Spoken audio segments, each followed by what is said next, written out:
So how do you think this scrap traceability is going to make a big impact and a difference in the circular economy? So basically, this is something which I am proposing. As an industry, we are proposing that the only way to solve the problems that are connected with the industry is scrap traceability. Sure. So scrap traceability means that if you are a domestic consumer, you consume so many things in the course of your day-to-day life, Sure. and you are consuming and then you are disposing what you don't need, Right. end of life. Yes. Whether it may be an air conditioner or whether it may be a day-to-day item like a newspaper or whatever. So the scrap that is generated from the domestic consumer, the problem is collecting that scrap because it comes in as small quantities, from many locations. Then that has to be aggregated, collected, sorted, aggregated.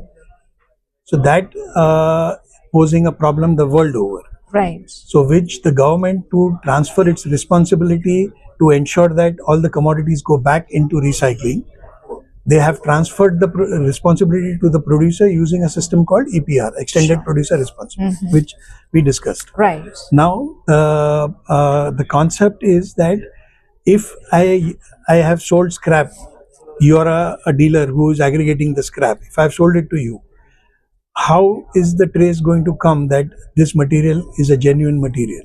Right. So right now we are having a problem with fake invoicing, where there is no material which is GST paid. There is material. So the material is coming from a domestic, from your house, my house, hundreds of houses, collected, sorted, aggregated. It becomes a big quantity.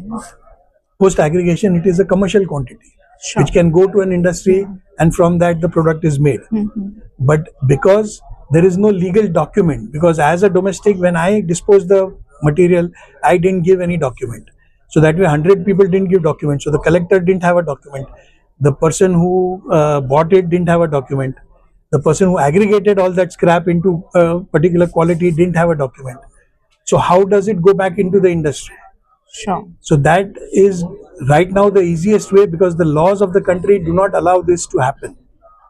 So the easiest way is to send it back to the industry using a fake invoice. So that fake invoice is a major issue. So with scrap traceability, you have the trace that this is legal GST paid material. So the industry is not in any ambiguous thought process that this is not GST paid, whether it is question mark, whether it is correct or not correct. So that is one thing. And second thing, the EPR that they are bringing in, that also gets assured. So extended producer responsibility, the producer has to buy the EPR from the recycler. So if I have bought the EPR from the recycler and it comes to know that the recycler has used a fake invoice for his input, then the GST gets reversed. Along with that, the EPR will also get reversed. So commercially, the penalties and the interest that will be charged to me will be so high that I may have to shut down my business. So that means the country has lost one recycler. Right. So instead of that, the scrap traceability is the way to solve this entire issue. Sure. Plus, if you have a domestic scrap and you have a scrap traceability, you can put dual tax structure. You can put zero tax on the domestic scrap and put full tax on the industrial scrap, because you have a proper scrap traceability mechanism. Right. So it cannot be misused. And plus, what we are proposing is, we are not saying the government should do it. We are saying the industry should do it. Just as the industry is delivering the material under a self-assessed invoice. The government has no role there. We are assessing our material, we are valuing our material, we are paying the GST accordingly, and then the government takes the money, and if government feels, then it comes to audit the thing. So the same way we are saying that we propose a portal by which we using technology by which we ensure that there is a scrap traceability. The government is welcome to come and check. Sure. So if the government finds that my returns are haywire or my the statistics submitted are not proper, they can always come and verify it. So this is what we are proposing.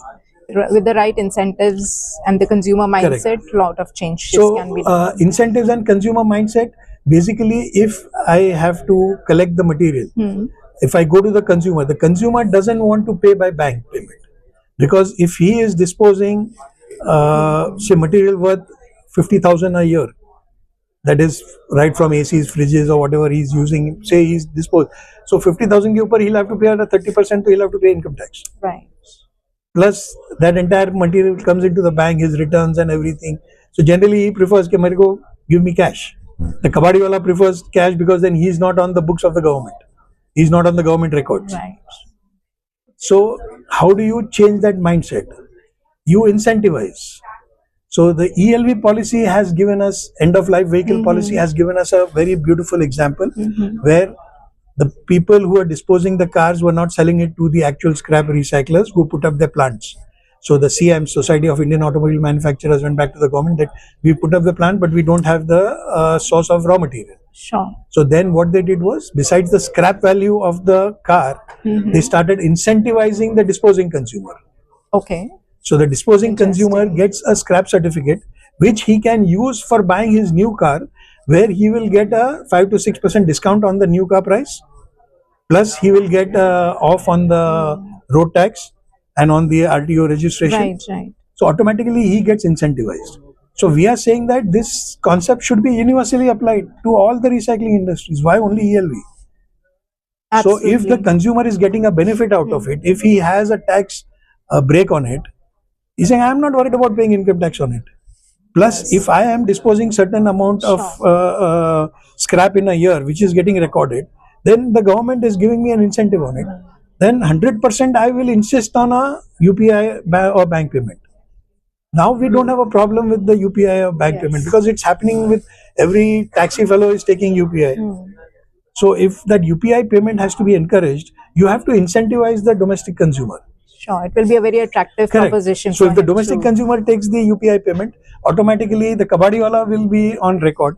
The kabadiwala will sell it to the aggregator who has aggregating the material. It's all on record. The entire chain becomes traceable and it goes ahead. So that is how the best way to rationalize and legalize this entire, regularize the industry. Informal also into the formal. Informal will immediately, and this won't take time. UPI, how long ago did we start UPI? Absolutely. It's been a game changer. It's been a game changer. So we capitalize on what system we have developed. The world is in awe of our UPI system. The world is in awe of our DBT, direct benefit transfer. Absolutely. So if you're giving up incentive, let it happen with the DBT. Sure. Right? So if DBT and UPI are already created, right, you can create it for the Manrega. Yes. Right? Yes. So you're paying it via Aadhaar card. So you might as well pay the consumer also via Aadhaar card with the DBT. Yes. Why do you want to copy the West?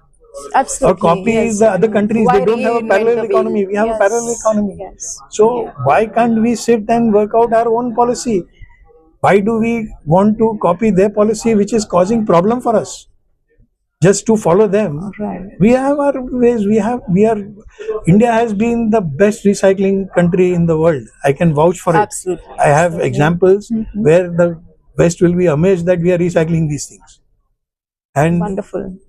All we need, yes, the people are uneducated. There is a problem with the ESG. There is a problem with the health hazards. But you need to educate. Everything is an education. People are not educated, but they are intelligent. They are enterprising. So why are we leaving that out? Why are we not capitalizing on that? Today, if you are trying to create a system, right, and you already have a system, maybe there are some problems in that system. So, but that creation of that system, the 50% of the way you are covering before even getting into the game. Right. All you need to do is get that those the platform is already there. Platform is already there. Yes. We just need to put our minds together and collaborate and make sure that all this comes into the legal channel. And see, these policies cannot be drafted by theoretical people. It has to be on ground, correct, practical. Because the theoretical people will create कि okay, ये payment नहीं लेना है, अपने को cash payment नहीं लेना है, ठीक है, cash payment नहीं लेना है. But there has to be a way out of that. Sure. So that is what we are requesting the government to keep their minds open instead of complicating the recycling industry with all these EPR and all these things. The present form of EPR, I'm not opposed to the concept. Okay. The incentive-based concept, I'm not opposed to it. Just need to be little modified and tweaked. Fine-tune it to our requirement. Cannot copy the European Union or the US or the Japanese. Fine, they do not have a parallel economy. Here the parallel economy is competing with the legal economy. So आप जो benefit दे रहे हैं उससे ज़्यादा तो parallel economy दे रहा है. Which is as big as 50% probably. So basically ELV found that problem only, na, end of life vehicles.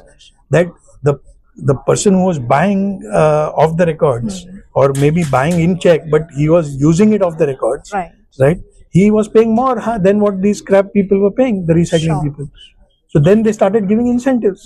So when they started giving incentives, there are people who prefer to give it. So one thing is creating an environmental consciousness. Yes, everyone has a conscience, right? But you need to incentivize the conscience. Absolutely. So that is what the government Give needs it to proper do. structure to Give it a structure, give it something, give some benefit.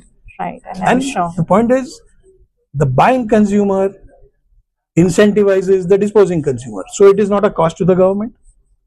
Plus, when you are using UPI, you can use part of the income to pay the UPI. Right now, UPI is being funded by the government of India. Right. Whereas this is a commercial activity. Sure. Where the scrap price and the incentive price is enough to keep a gap for the UPI facilities. All the UPI bank payments, GPay or Bharat Pay or Phone Pay or everyone, they are being subsidized by the government from their own pockets, which here can be made up them as a part of the beneficiary Ecosystem. Yeah, Yes, beneficiary. yes. So they are getting a money out of it. And then one can truly unlock the value. Correct, unlock the value. Sure.